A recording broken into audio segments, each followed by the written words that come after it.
Hello student, welcome to SST class. Let's continue with fifth chapter, our constitution.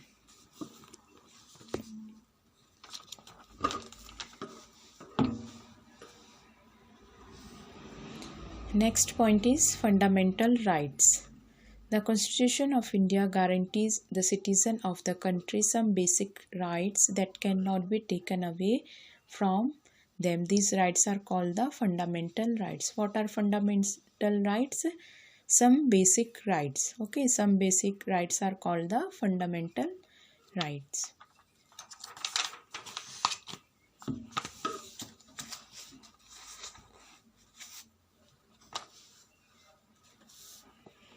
Now we will see these fundamental rights. So we have some basic six fundamental rights. First one is right to equality.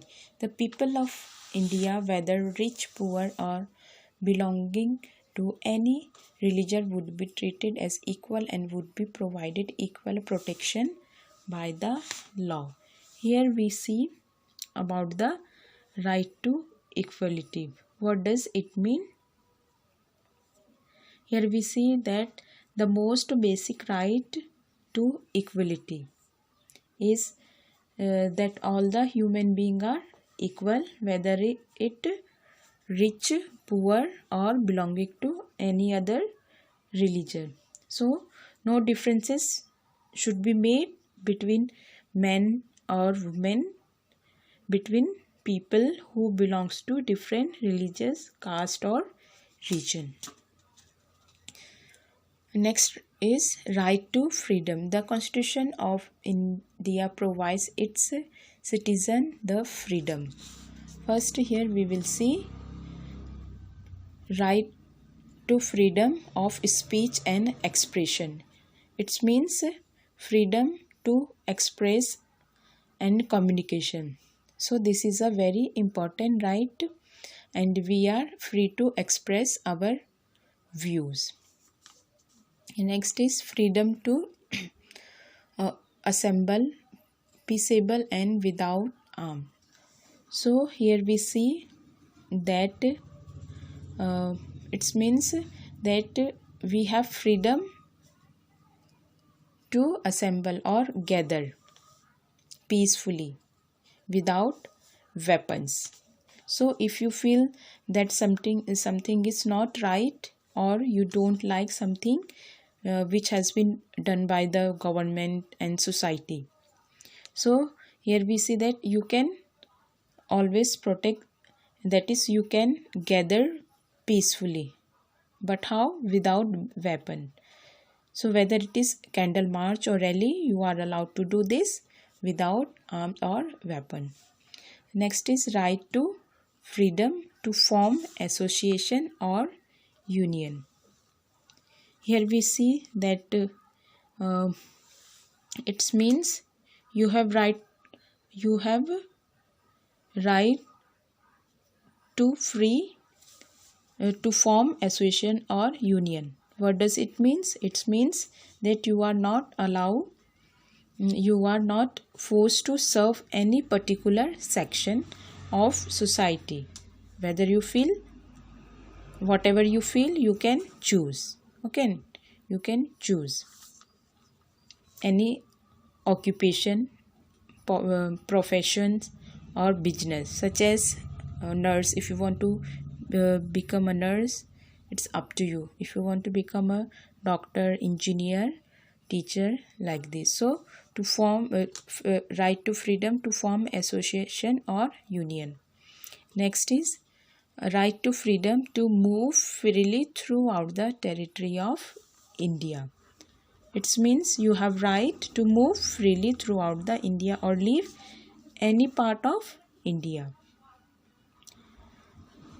Next is right to freedom to settle any part of India. So here we see that you may maybe you belongs to northern state or you want to travel in southern state, so you are allowed to do that.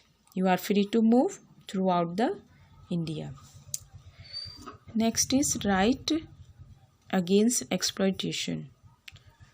The Constitution prohibits any kind of the exploitation of Indian citizen. For example, it's a prohibits forced labor of any kind and the employment of children below 14 years of age.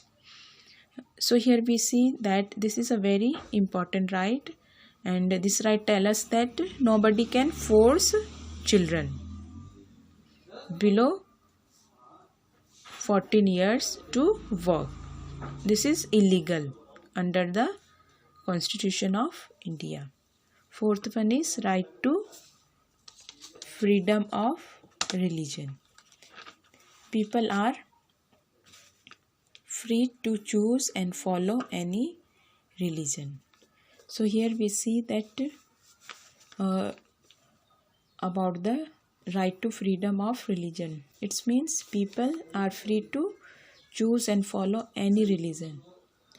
There are so many religions which are followed in our country, and people can choose religion according to their will.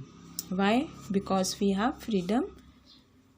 Okay, so nobody can force us to follow different religion belief that what we want to follow. Next is 5.1 is cultural and educational rights. People of this country can work to preserve their culture and language. So this is our also right to preserve culture and language. Last is 6.1 is right to constitutional remedies. The Constitution gives us the people of India the right to move to court in case their fundamental rights are taken away or threatened. So, for example, if your right to free speech is threatened, if the government or any person is trying to stop you from expressing your view, what would you do? Okay, so as we have right to speech or somebody is stopping us, so what will you do? You can go to the court and court will decide whether your right to express your opinion is valid or not, and if it is valid, then you will be given protection, and other person will trying to stop you will be punished. Okay, so these are 6 basic fundamental. Okay.